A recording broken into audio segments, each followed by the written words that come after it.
A plea taking has taken place in which he has pleaded not guilty to the charges, and the court has directed that he be awarded a cash bail of 50,000 or a bond of 100,000 shillings. So the case will be coming up for mention on 7th of September.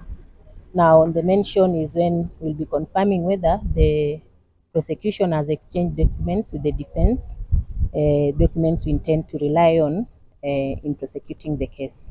So, in short, that's what has happened today. So, we'll be back on 7th of September. Okay, so you're here to represent your client, and maybe you agreed with what the court has said, or maybe what are your plans?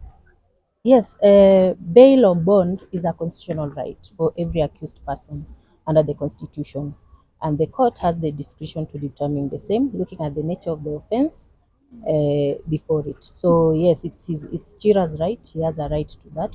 So we are not opposed to it in any way. It is his right. Yes. And maybe we also have Kenyans who are concerned, and they were asking, is there a possibility of maybe if now the accused apologies, is there a possibility of him being forgiven or something like that? The issue is between Chira and Azziad. In the event that any time from now, if Chira is willing to issue an apology, then Azziad is at liberty to do the same, accept it. And in the event he accepts it, then we go to the next stage where they'll come to court, inform the court of what they have agreed as individuals, and the court cannot be opposed to it. Yes, if they have agreed and the complainant is willing to withdraw the case, then the court cannot move if you are not willing to prosecute the same. Is it something that maybe you have talked with Azziad on forgiving in case there's an apology? In the event of an apology, even alternative dispute resolution is provided for under our constitution. So you cannot limit a party if they are willing to talk. So if Chira apologizes, comes and he has his counsel, if counsel comes to us and we speak and he agrees to tender the apology, then we are not opposed to that. Maybe Yes. to add on that, towards the apology, maybe to make our viewers to understand, how do you want Shira to apologize? I remember yesterday there was someone who posted the video that Shira apologized. Yeah, because you want Shira to apologize on public. I don't know if you are, in which way do you want him to apologize? Maybe to clarify on that. To do a video or in person? We cannot, an apology, the manner in which you make an apology does not make any manner stronger than the other. So we cannot dictate. But the Shira who will come to us and tell us, I did a video saying these things against your client. I'm willing to apologize in the same manner. We won't be opposed. An apology is an apology. And sometimes when you're at a bargaining table, you don't set the base minimums too high. Let the apology, as long as it's sincere. Yeah, it doesn't mean a written apology is stronger than a spoken one. Yes, if parties can agree, then that is it. Yes. There are rumors that before the arrest, Azziad asked Brian Chira to apologize, but he refused. Maybe is it true? Is it something that Azziad has told you? No. It's not true. Once Chira was arrested, and as a media, you can have even a copy of his statement that he did when he was arrested at the police station. Chira actually acknowledged that he actually is the one who said he wanted to apologize.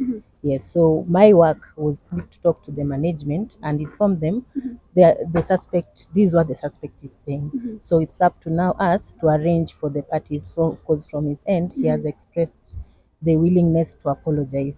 So we cannot bar that. If parties want to apologize, if they want to talk and have the matter settled, we encourage that.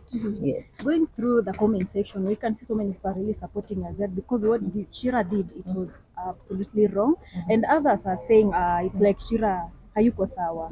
He's not mentally okay. Maybe he's facing depression, he has stress and everything. So maybe what do you think about it? Is it true? Maybe have you talked to some close people who are close to Chira, and also according to you, maybe umemwangalia. Do you think it's true? He's depressed, hayuko sawa? Okay, for me as individual, I'm not a doctor.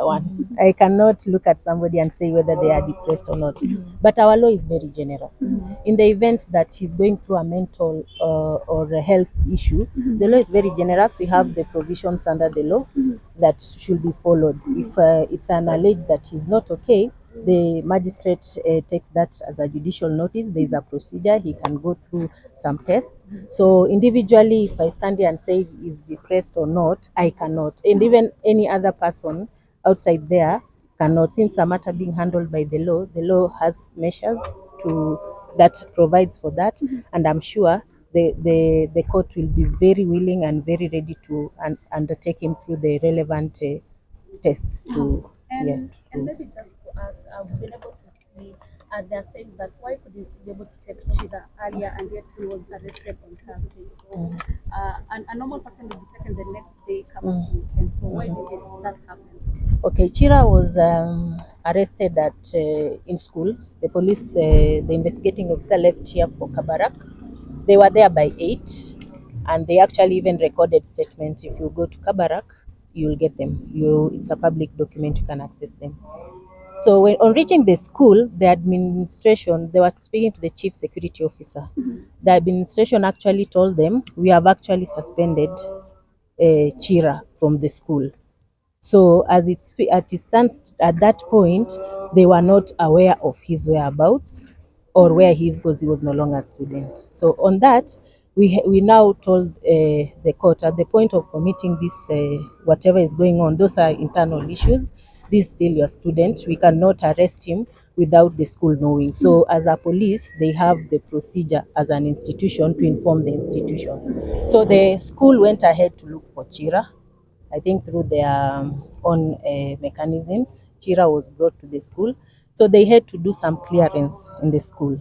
Once clearance was done, which involved even the investigating officer doing statements, writing down statements to say that they have taken Chira, he has committed this offense, and he'll be in their custody as a state as in the custody of the state. Now, they did that statement. After that, you can't now just move him from where he is all the way to Nairobi. They went to Menengai police station where he was booked. And then after booking, no, the clearance actually ended around 5. After booking, he was transported to Nairobi. By the time he was reaching Nairobi, it was around, I think, 8:30. And then now they start the normal booking procedure, which, as per the investigating officer, they finished, I think, when the next available court date was today. Yes, that's why they have presented him in the next earliest next court date, which is today. And maybe Yes. during this period of time, has your client lost any of deal or maybe money because of these defamation issues? On that, I'm not under management. I'm just handling the legal issues.